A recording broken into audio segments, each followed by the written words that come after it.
kita terpisah oleh jarak ya dan waktu.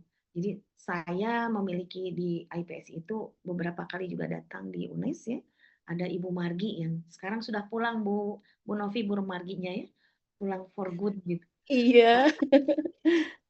Nah, kita masih bisa ketika pandemi itu bisa meminta Bu Margi meskipun waktunya berbeda jauh ya dan jaraknya berbeda jauh, masih bisa meminta beliau untuk mengajar di IPSI.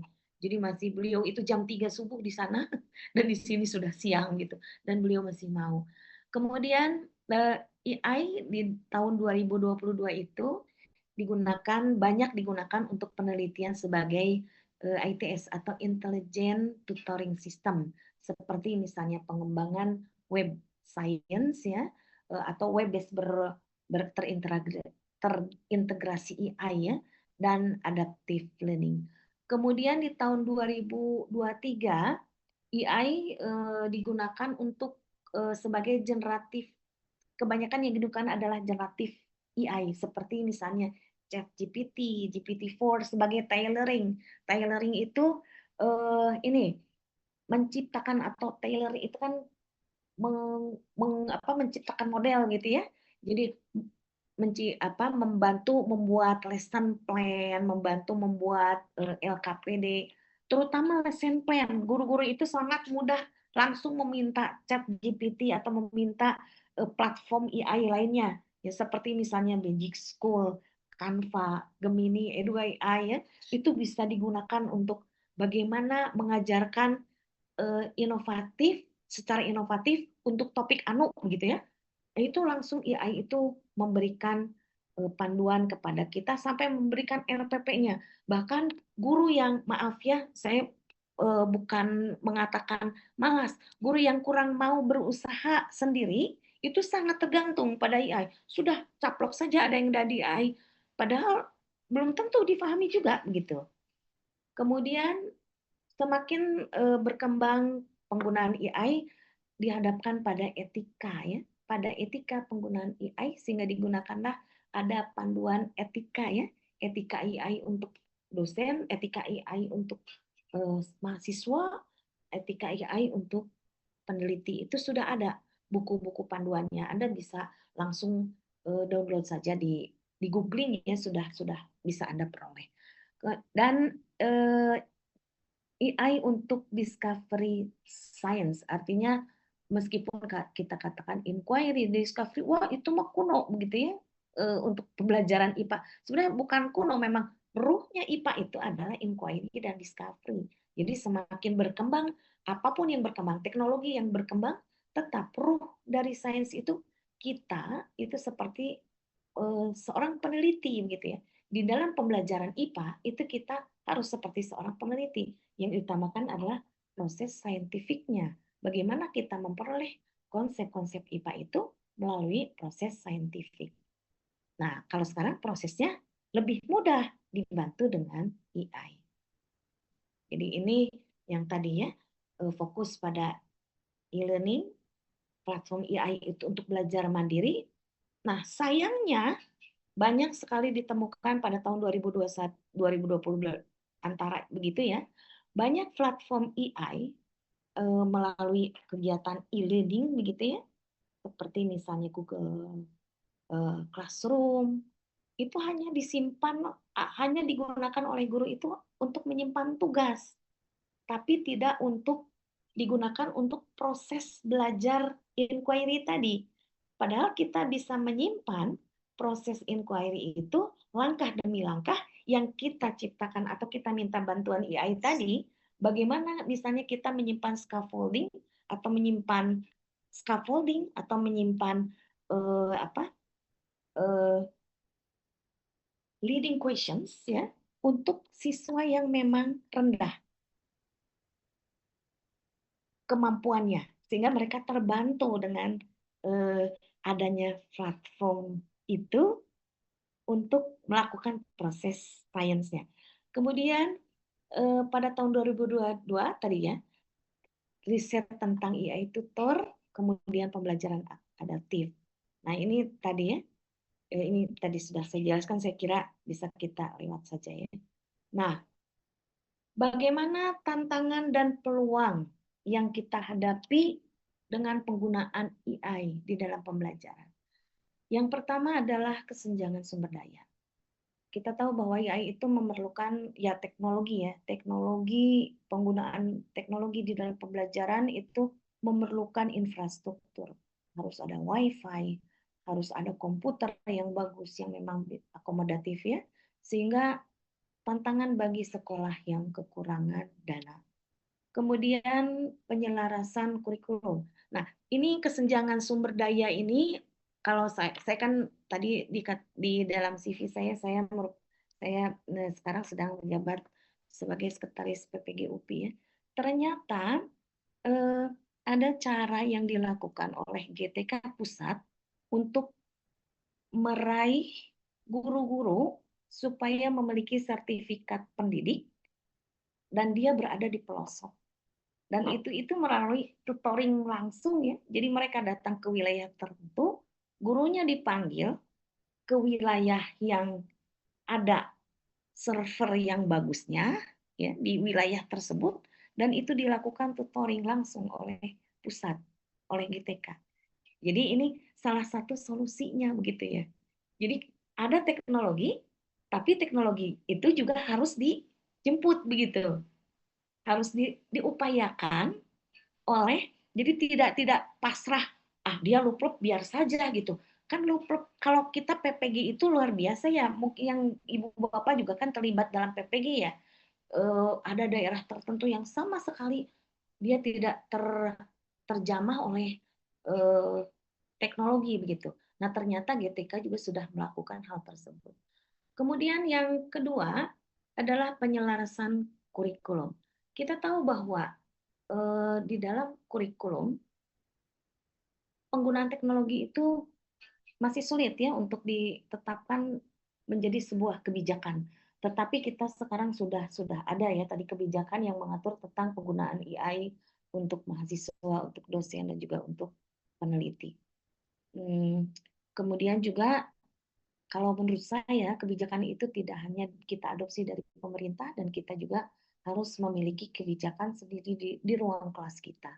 Jadi kita misalnya mahasiswa sekarang kan dengan mudah ya tugas laporan buatkan saja dengan AI itu dengan sangat mudah proposal.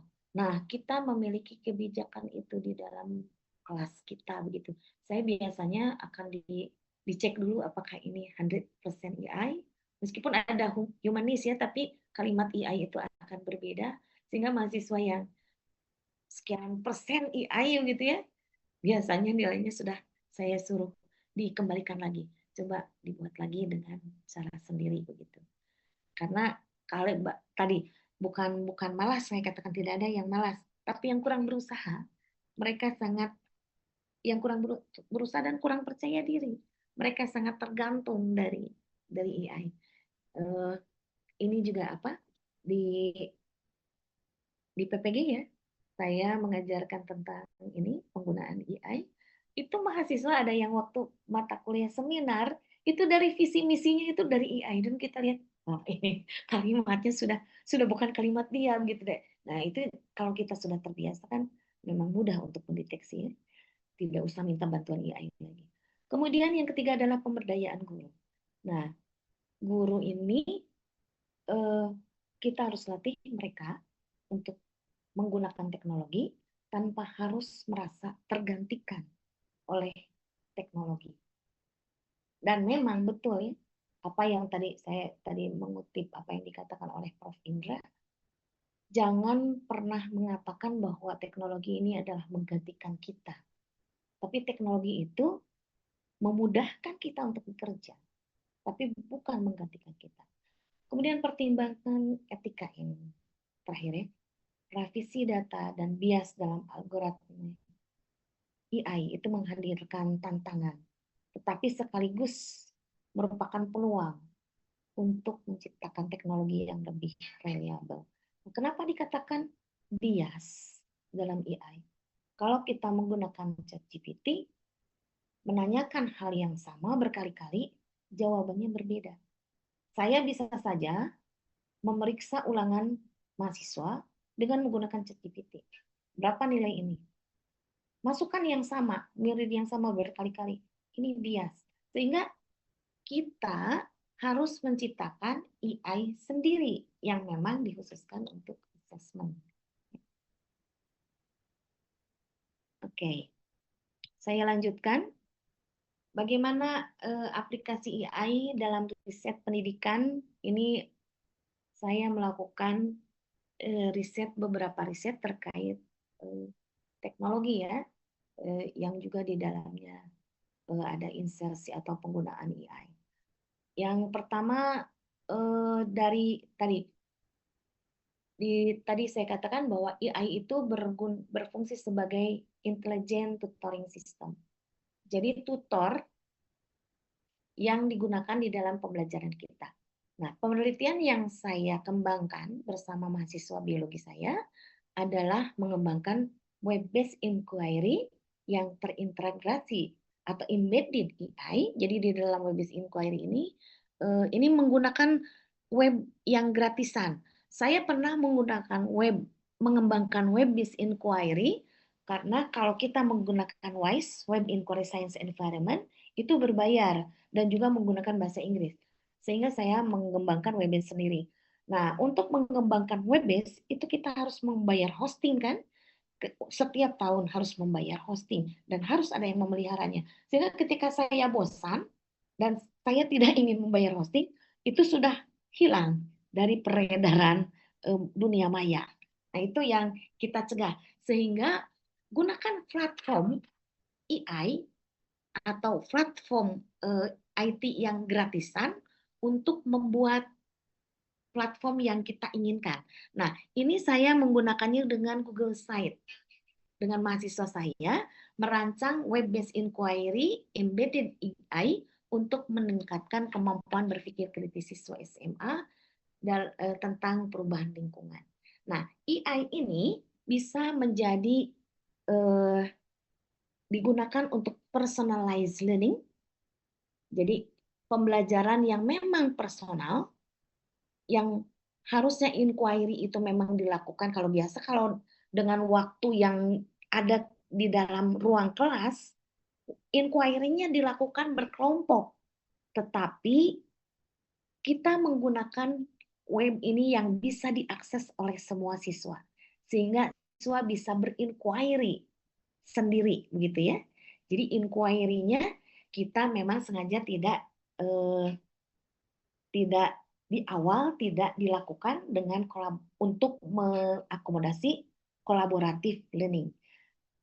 Tetapi setelah mereka menggunakannya sendiri, mereka harus berdiskusi dengan temannya secara virtual tentang langkah-langkah inquiry dari mulai identifikasi masalah, merumuskan masalah, sampai mendesain penelitiannya dengan cara kolaborasi. Jadi selain personalized learning tadi yang mandiri dulu, kita juga mengakomodir pembelajaran kolaboratif mereka. Dan dengan cara ini, mereka juga memiliki real-time feedback dari AI yang mereka gunakan. Dan mereka kan akan bertanya ya, coba tentukan variabel terikatnya. Mereka dijawab, dan AI akan mengidentifikasi bahwa itu merupakan atau salah jawabannya gitu. Nah, itu yang kita lakukan di dalam penelitian ini. Kemudian enhance accessibility. Jadi accessible itu kan kita menggunakan virtual ya. Nah, kenapa sih tentang perubahan lingkungan? Apakah saya menggunakan web-based, totally web-based? Tidak, karena di dalam penelitian ini kita melakukan kegiatan praktikumnya itu di kelas, di ruang kelas. Kita menggunakan praktikum dengan memanfaatkan Dapnia sebagai indikator pencemaran air. Nah, kenapa tidak menggunakan ikan waktu itu mahasiswa? Bukan bisa ikan yang mangap-mangap begitu atau operculumnya. Saya katakan, sudah biasa gitu ya. Sudah biasa itu menggunakan operculum. Jadi ketika kita kalau mengembangkan penelitian, gunakanlah sesuatu yang inovatif, dan ketika kita meminta bantuan AI, penelitian inovatif untuk percobaan pencemaran. Dihadirkanlah tentang Dapnia yang memang sebagai indikator pencemaran udara, pencemaran air. Kalau tidak Dapnia juga kita bisa menggunakan planaria ya. Planaria itu yang untuk indikator. Kalau semakin banyak Dapnia, semakin bersih lingkungan itu. Semakin sedikit maka lingkungan itu menjadi tercemar. Dan itu bisa kita treatment kan sesuai dengan inquiry berapa apa variabel pencemarnya, kemudian berapa persen itu kita atur di lab. Nah, baru di awal sebelum masuk lab ketika mereka mengidentifikasi permasalahan, kemudian mengajukan pertanyaan, mendesain penelitian, itu kita lakukan di web. Percobaannya kita lakukan di dalam kelas. Setelah itu mereka memasukkan data ke dalam web lagi. Lebih lama tentunya memang betul. Ini yang guru-guru biasanya kalau ditanyakan, kenapa tidak percobaan? Lama, Bu, waktunya habis. Waktunya habis kalau kita tidak meminta bantuan IT untuk melakukannya di luar kelas. Ya, baik itu satu contoh percobaan tentang web based yang uh, termasuk ke dalam intelligent tutoring system. Kemudian juga penelitian lain yang intelijen yang termasuk ke dalam intelligence tutoring system, saya banyak melakukan percobaan tentang VR dan IR, entah itu dalam percobaan atau juga di dalam di dalam pengabdian. Jadi saya pengabdian ke guru-guru ya untuk merancang pembelajaran berbasis VR. Nah, VR ini juga untuk proses yang memang jangan diamati kalau ada yang VR atau IR ya, tapi konsepnya adalah eh, tentang lingkungan yang interaksi begitu, interaksi antar makhluk hidup gitu. Nah, itu kan itu bisa diamati begitu. Jangan-jangan yang memang menggantikan untuk bisa diamati. Untuk struktur kita bisa menggantikan misalnya struktur jantung, struktur ginjal yang sekolah itu tidak memiliki torso dan sekolah itu eh, kalau di luar negeri mereka membelah sendiri otak. SMA itu sudah membelah otak itu real gitu ya. Nah, kita bisa meminta bantuan itu melalui IR. Jadi untuk kita juga harus melihat karakteristik. Kapan kita menggunakan IR, kapan kita menggunakan VR gitu ya. Jangan sampai tertukar. Baik. Jadi uh, untuk variabelnya misalnya IR untuk representasi konseptual ya, perubahan konseptual, kemudian berpikir kreatif, kemudian juga berpikir kritis ya, di situ kita bisa menggunakan ini. Jadi banyak ini juga masih tentang IR ya. Nah, dan kemudian juga game based learning ya. Game based learning kita kembangkan juga. Nah, ini yang sekarang memang kalau kita lihat di apa penelitian-penelitian IPA terkini itu banyak ke penggunaan game based learning, kemudian juga penggunaan VR ya, IR dan AI itu di dalam percobaan atau pembelajaran IPA. Nah, kemudian virtual lab kita juga mengembangkan virtual lab salah satunya yang disebut dengan gembul. Gembul itu bukan makanan. Kebetulan saya memang membina mahasiswa untuk mengembangkan virtual lab tentang gerhana matahari dan bulan. Itu kan kalau kita lihat, kita amati gerhana matahari dan bulan itu, yang bisa kita amati langsungnya itu adalah fenomenanya ya, bukan prosesnya, tapi fenomena ketika bulan itu semakin tidak nampak karena tidak terhalang oleh matahari misalnya gitu ya. Tetapi prosesnya seperti apa yang terjadi, bagaimana bumi berputarnya, bagaimana matahari berputarnya, itu tidak nampak sehingga kita siapkan dengan menggunakan simulasi virtual yang dinamakan dengan gembul. Nah, ini kalau sudah diinikan ya, sudah dihakikan, bisa kita masukkan ke dalam ini ya Pak, Play Store mungkin ya, jadi orang bisa bisa mengunduhnya dan bisa menggunakan kapan saja. Kemudian Saya juga melakukan generatif AI untuk pedagogi, terutama pada guru. Saya banyak sekali sekarang akhir-akhir ini sudah berapa tahun ya, 4 tahun mungkin ya. Saya berkiprah untuk terutama untuk pengabdian, untuk merancang lesson plan ya dengan berbantuan AI. Nah, saya cobakan di mahasiswa PPG di dalam mata kuliah yang saya ampu, yaitu mata kuliah kurikulum, dan ternyata 40% mahasiswa menggunakan AI untuk mencari alternatif sebagai strategi pembelajaran. Jadi pembelajarannya menggunakan project base, kemudian juga apa? Dan mereka menggunakan untuk apa? Problem base, project base, ya, berbasis inquiry, berbasis discovery begitu, dan mereka menanyakan merancang pembelajaran yang dibantu oleh AI. Dan 60% mahasiswa itu lebih suka menggunakan untuk mengembangkan media pembelajaran. Ada yang menggunakan merancang video ya, kemudian animasi ya, animasi, dan itu 60% dilakukan oleh 60% mahasiswa. Dan ada mahasiswa yang begini, kan saya melakukannya di awal untuk RPP mereka. Awalnya saya meminta mereka mengembangkan RPP tanpa melihat AI dulu. Kembangkan RPP. Saya belum belum introduksi AI oleh kalian sendiri.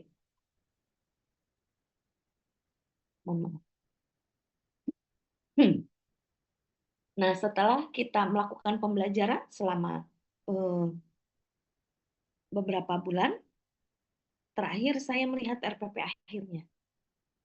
Dan selama prosesnya saya bantu mereka yang mengembangkan untuk mengembangkan pembelajaran dengan lesson plan mereka atau dengan modul ajar mereka ya, dari mulai merancang merancang medianya, merancang materinya, dan merancang percobaannya, dan semua yang akan mereka nanti implementasikan pada PPL mereka.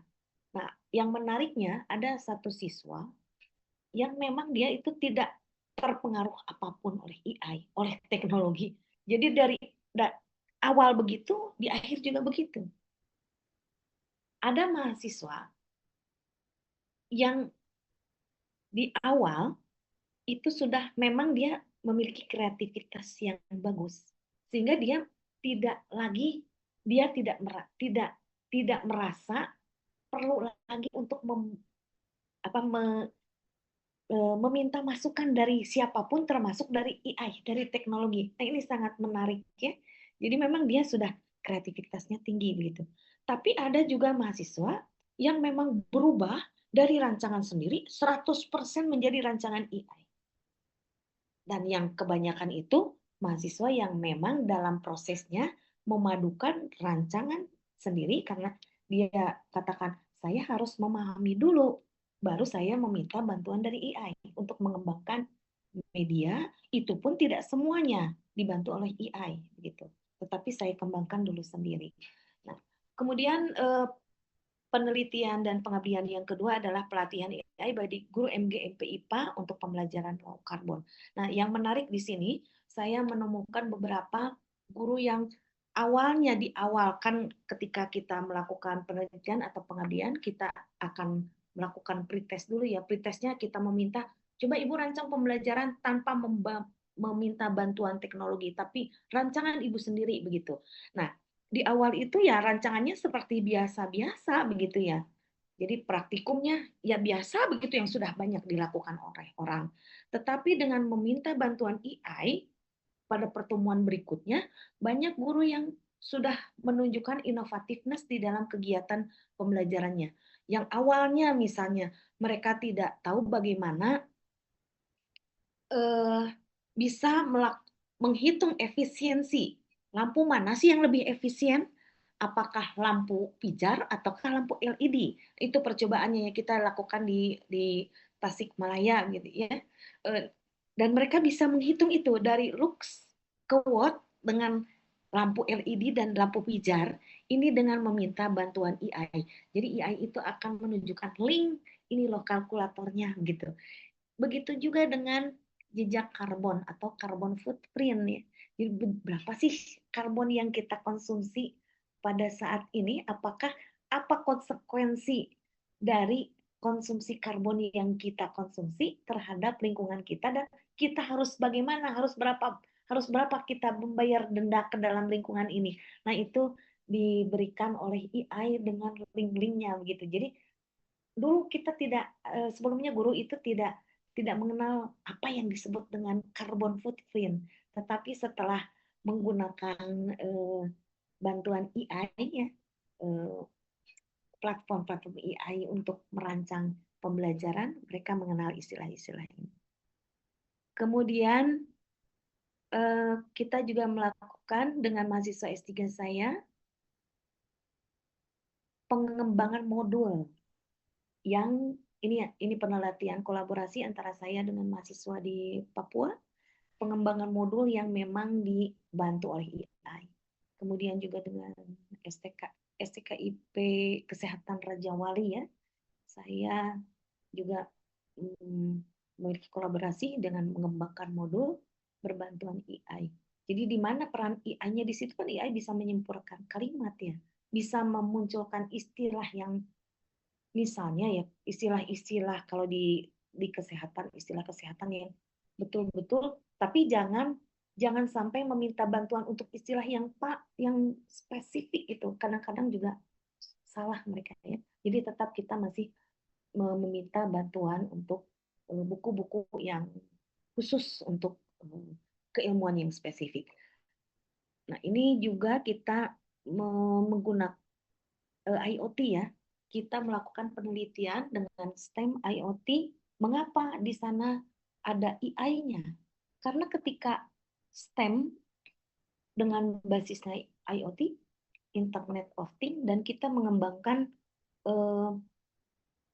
Arduino untuk sensor. Ada sensor cahaya, ada sensor bunyi ya. Kita meminta bantuan AI untuk coding. Kalau dulu kita mengembangkan Arduino, ya, coding itu berhari-hari memikirkan untuk codingnya. Tetapi sekarang bisa dengan mudahnya